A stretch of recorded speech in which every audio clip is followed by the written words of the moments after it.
All right, it's time for the update that I know you've all been waiting for, patiently, on the edge of your seats. We're going to talk about that last point that I mentioned in the last video. A lot of the time, the things that manifest physically in your body actually have very little to do with the physical and have a lot more to do with what's going on in here. So how many of you know about somatics and psychosomatic connection and the connection between your brain and your body and what you feel in your body and what's going on in your brain? So let's go to the beginning, I guess, of this kind of little story. I started all of this personal training stuff with Gabby, this trauma-informed specific personal training, because I knew that a lot that was going on in my body had very little to do with like an actual injury or problems that way, and had a lot more to do with emotional holding patterns. I was working out at the gym, I was doing yoga on my own, I was doing all these things, and I was still having reoccurring issues that I couldn't really figure out what was causing them. So I started this process with Gabby. One of my main issues, which I've talked about since the beginning, was that my right leg has a lot of pain in it, and I'm not really sure why. It kind of started actually when I was like 17, but it got a lot worse after I sprained my ankle, and it really hasn't decreased since I sprained my ankle, minus a few weeks when I started this personal training. So I started the personal training with Gabby. I was also doing a couple of other things which I've talked about in other videos. You can go back and watch those. And I think it's video 1 and 2. And the pain essentially went away. And then I went to Europe, and I was having a fantastic time in Europe for the first like week and a half that I was in Europe. I also didn't have any leg pain. And then all of a sudden it came back pretty close to when I was coming home. And I was like, what in the heck is going on? Like, I haven't done anything different. There's zero reason that I should be in pain. I walked a ton and had no pain. I was biking a ton and had no pain. And then all of a sudden it came back. And it's just like this constant aching that makes it very difficult to do things often. So in my brain, I thought to myself, maybe this has nothing to do with the physical. I'm going to start paying attention to the feelings that I'm having and my stress levels and my breath when this pain shows up. And sure enough, it turns out that when I have the pain in my leg, I also have certain emotional patterns going on. So what does this teach us? Essentially, that the pain in my leg has nothing to do with the pain in my leg or what's going on in my leg physically, and everything to do with what's going on here and how that affects my leg.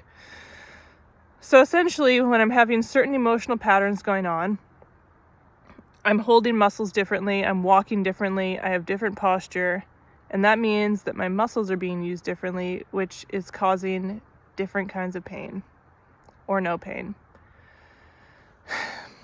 Which is very frustrating because a lot of these emotional patterns are very difficult to break. There's like real life reasons that are happening. It's not like I'm just having like trauma or like PTSD that's creating them. There's a little bit of that, but it's more like stress responses. And that's really frustrating. Like today, I was having quite a bit of pain. Sometimes, sorry, a mosquito was biting me. I noticed that like doing like high intensity activities where I've got to focus a lot, I don't have the pain. So like shooting weddings, I'm not having the pain. Generally any work when I'm on my feet a lot, which you would think would cause the pain, is not causing the pain. But when I'm just doing regular daily activities, trying to plan things, like trying to figure out what I should be paying attention to, what I shouldn't, what I like new stuff where I don't have, I guess like the brain patterns already figured out to know what I should or shouldn't be doing. Those things are causing enough stress that it's causing the pain.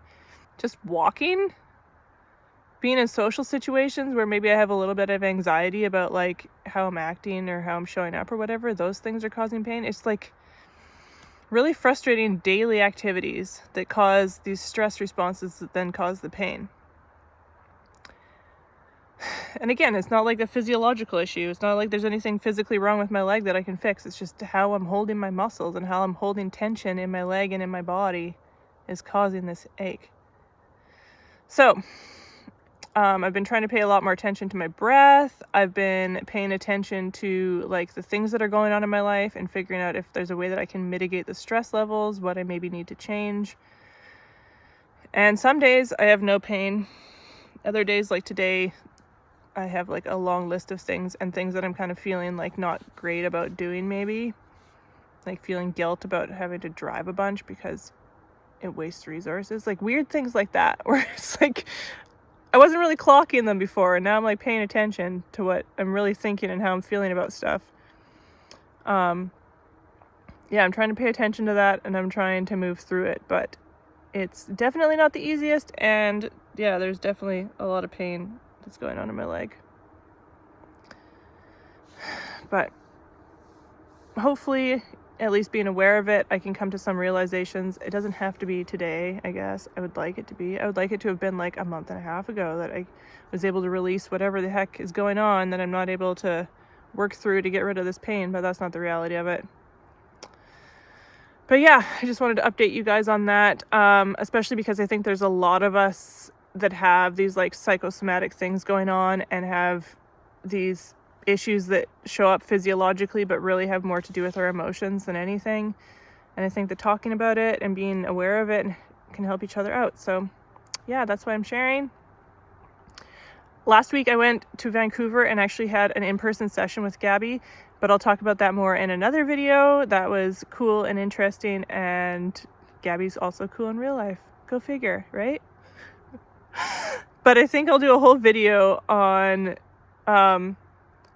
just how that felt different to me, and how maybe these different ways of working with people can be really useful, and why I think that working with a personal trainer in this capacity online might actually be better than doing it in person. And that's what I've been doing with Gabby, is doing it online. So anyway, that's it for today. Hope you're having a fabulous day.